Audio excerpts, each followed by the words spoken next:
these are my current addiction and one of the most popular recipe requests that I've had recently. High protein, crunchy bite things.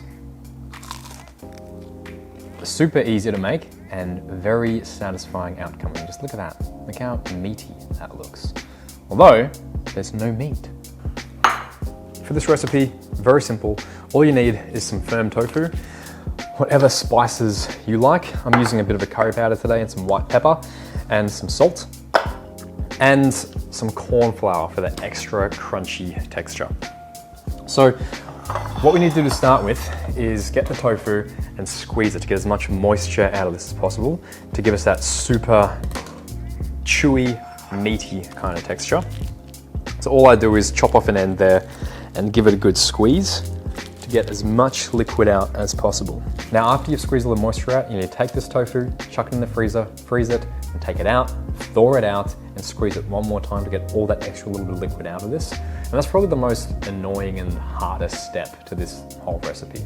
We've already done that. This here is a frozen block of tofu, so we can't squeeze it just yet. We're gonna let it thaw out today. We're gonna go to the gym. It's leg day. We're gonna train, come back and finish off this recipe. Before we get into the gym, I just want to say a quick thank you to all of you for the support and the love on the last vlog, because I was a little unsure about how this content would be received by you guys, because it's a little bit different to what I've been doing in the last few years. But to hear all of your positive feedback was just such a relief, because I really love creating this kind of content. It's a lot of fun, it's really easy. I get to talk about my training, I get to show you guys a little bit more of what I'm up to and what I'm doing. And I'm looking forward to going back to that kind of content and bringing more of this stuff out to you guys.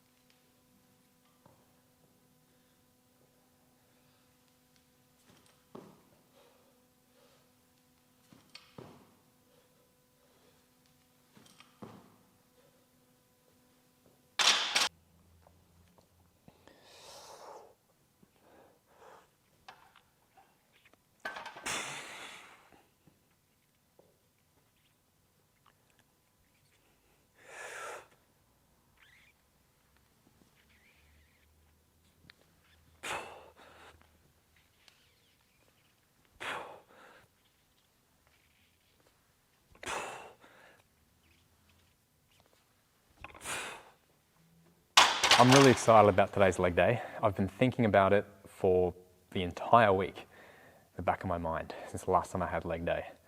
Because I think everybody goes through the same 3 cycles perpetually, where you have those workouts where you just come in, you do the work, check it off, things are going pretty well, and you make progress week to week. And then you have the stages of training where everything just sucks. You come in, you're tired, everything hurts, everything feels heavy, you feel really weak, but you suck it up and push yourself through it, because you know at the end of that period, you're gonna hit the stage where I'm at right now, where everything just feels amazing. Body feels light and free, all the weights feel easy, performance is boosted up, energy's good, pumps are good. It's a fun place to be. And I started to get a glimmer of that about 2 weeks ago. And last week was a really good week. This week, I think, fingers crossed, is another good week. I'm able to hit a new PR for Zercher's.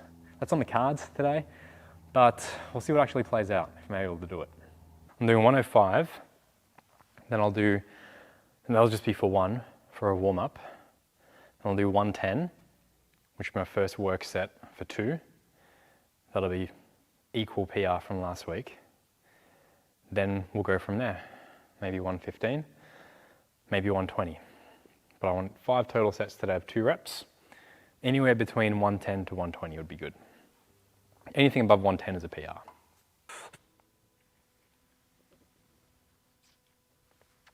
Okay. Feeling good.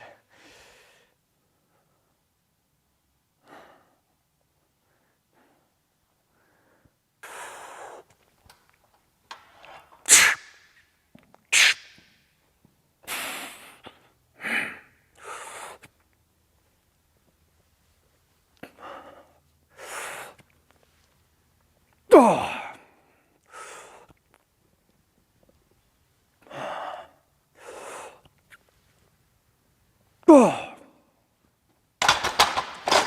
That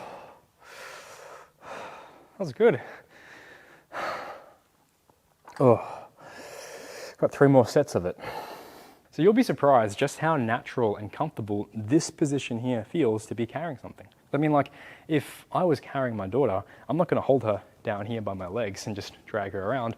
If I can, I'm gonna hold her up here in my arm and right in front of my body here, because this right here is a really nice little nook to be holding. And it's a very strong position if you strengthen it. But most of what we do in the gym isn't really doing that. We're doing deadlifts down here, the weight's down in front of us. We're doing back squats and maybe even front squats. But this forwards position where you see I just get that extra reach around, it strengthens the back so much more. And once you get past some of the initial discomforts of having a barbell resting in your elbows here, you'll be surprised just how comfortable and how strong this exercise really can be. And how much of a transfer it has to a lot of everyday activities. As much as people say like, oh, the back squat is the king because it's such a functional movement, a squat is a functional foundational movement, but holding the bar up here on your back isn't something we really get exposed to that often. Carrying things in front of us happens quite a lot. And that's why I've really been big on doing Zerchers the last few years and really been enjoying them and getting used to it. But it does take a lot of patience and getting used to. One of the big critiques that Zercher squats get is that they're not an efficient exercise for training the leg. They say, oh, just do a regular squat, bro, or just do a machine squat because your legs are gonna get tired before the rest of your body does, and that's the goal. It's like, cool, like if your goal is just pure hypertrophy just in the lower half, then technically you shouldn't even squat. You should just do leg extensions, leg curls, and hip thrusts. But of course, we do squats because there's a lot of other benefits to the squat position in general. And that's where if we're ranking back squat, front squat, Zercher squats, one's not better than the other, but there's a lot of gains and strength left on the table, in my opinion, by people not doing this front-loaded Zercher position.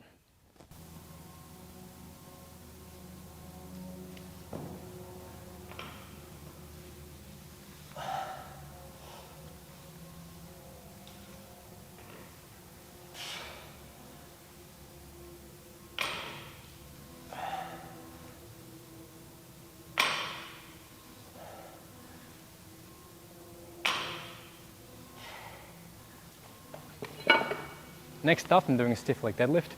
I'm taking a snatch grip here, so a slightly wider grip, which for me feels really, really good for the upper back muscles, because the more you bring your arms out to the sides, the more you'll start to naturally reach forwards and maintain more of a, not rounded posture, but more of just a neutral spine.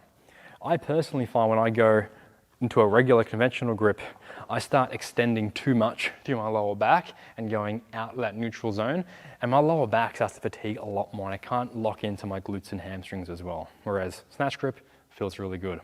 I've also got in my notes here something I came across from another coach recently on Instagram. It's this cue: move your body, not the bar.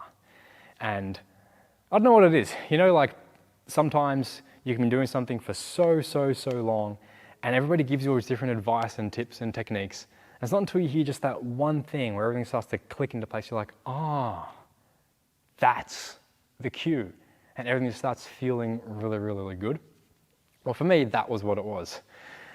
And this may do absolutely nothing for you, but having that target in my mind, that mantra of move your body, not the bar, it helped me just really connect with not thinking about heaving the weight up or pulling the weight up or trying to lift that bar from A to B, but instead just think about, I'm hinging my body.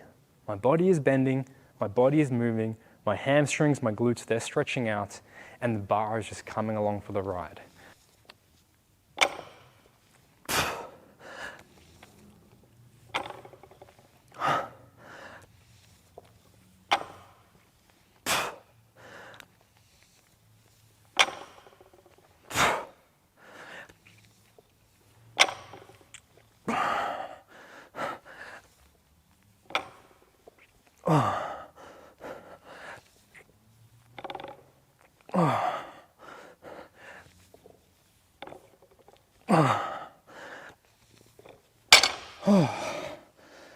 All right.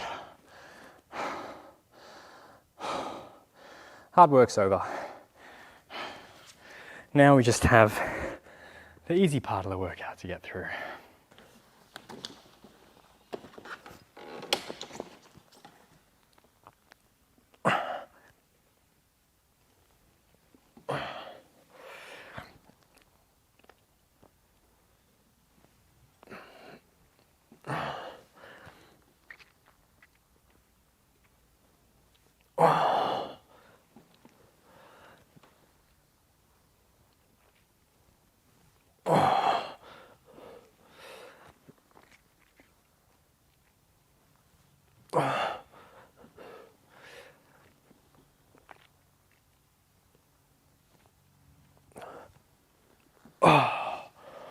I've found that doing ab work, specifically long range ab work, after a lot of this compressive squat and deadlift based exercises where you're all up like this, it really helps to reverse and relax everything through the lower back and all the way up into the erectors as well. This is one of my favorites. Having the support from the GHD allows you to really just lock yourself in and take every single segment of your spine into extension and reverse that back into flexion with a good amount of stability. I'm using the bar here for extra loading on the way down, where you're stronger, to stretch everything out. And then I move the bar back into a very light position where it's providing me no resistance, which means I can get up very, very easily. Now, for some of this extreme range of motion stuff, it's definitely not what I would recommend most people start with. It's definitely not where I started. I was doing ab work with a lot less range of motion and a lot more support. I was doing it on the floor to begin with. And then when it came to open up the range of motion, I wasn't doing it on here. I was doing it just as basic stretches, where you might grab onto something, even just the wall, and open your shoulder, but specifically your spine up into a lot of extension. It may even just start down here on the ground, where you're opening up your body into that range of motion. Just because you're seeing somebody, or like myself, doing something that's quite an advanced exercise doesn't mean you need to start there. Look at the motion that's being trained, which is spinal extension and spinal flexion, and look at how can you make it more manageable from a range of motion, mobility, intensity perspective, and scale it to wherever you're at. General rule of thumb, less load, less range of motion, more stability will be easier. Alrighty, it is time to get a pump.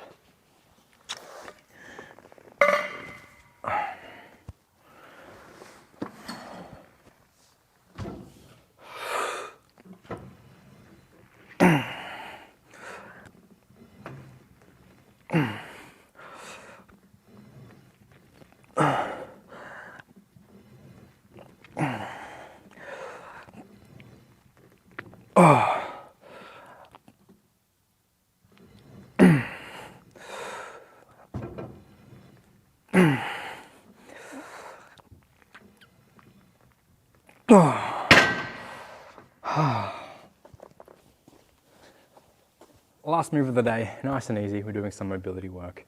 Today I've selected an active stretch, so we're doing the horse stance hold. It's a wide stance, bottom squat position with some weight.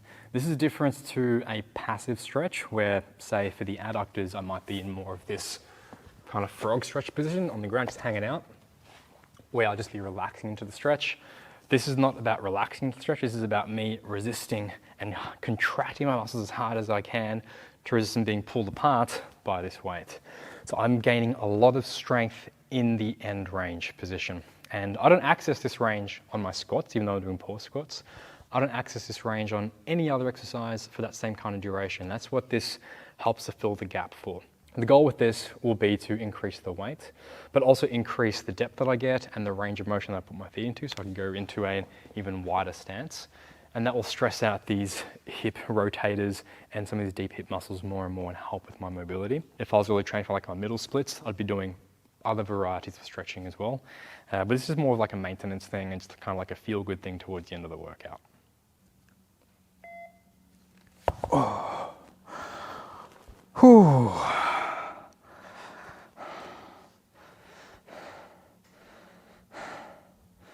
All right, time to make some tofu.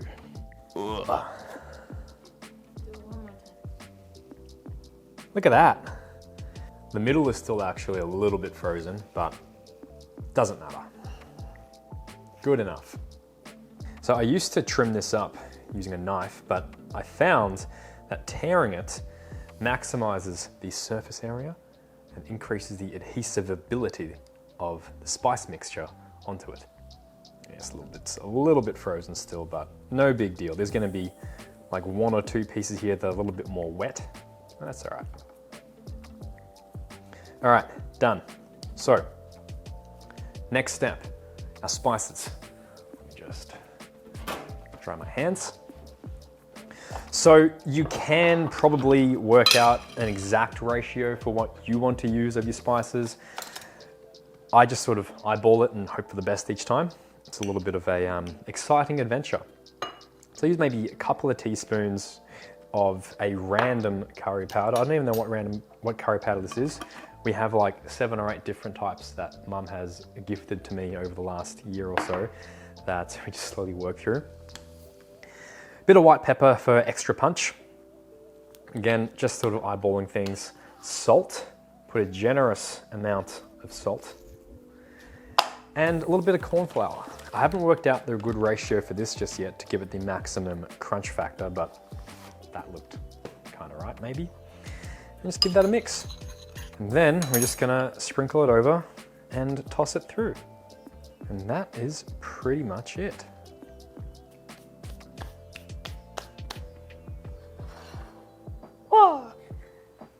Now I put this into an air fryer, but if you don't have an air fryer, I did test it out just last week using an oven instead. And to be honest with you, I found the oven actually outperformed the air fryer. I just like using the air fryer because it's a little bit easier to just plonk in, I don't have to worry about preheating it or anything like that. Temperature settings I use on the air fryer, I use 200 just because that's the default and I don't bother changing things. 15 minutes, give it a flip around, give it a bit of a shake, and then another 10 to 15 minutes until it's got the right texture you want. If you're doing it in the oven, exact same thing, around 180 to 200 or so, 10 to 15 minutes, then give it a flip around and do it again. Check it out. These look a lot better than the batch I had this morning. Crunchy on the outside, but still squishy. And looks like chicken. Need some sauce to dip it in.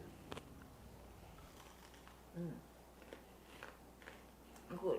It's crunchy and then soft inside. Not like mine. Like leather.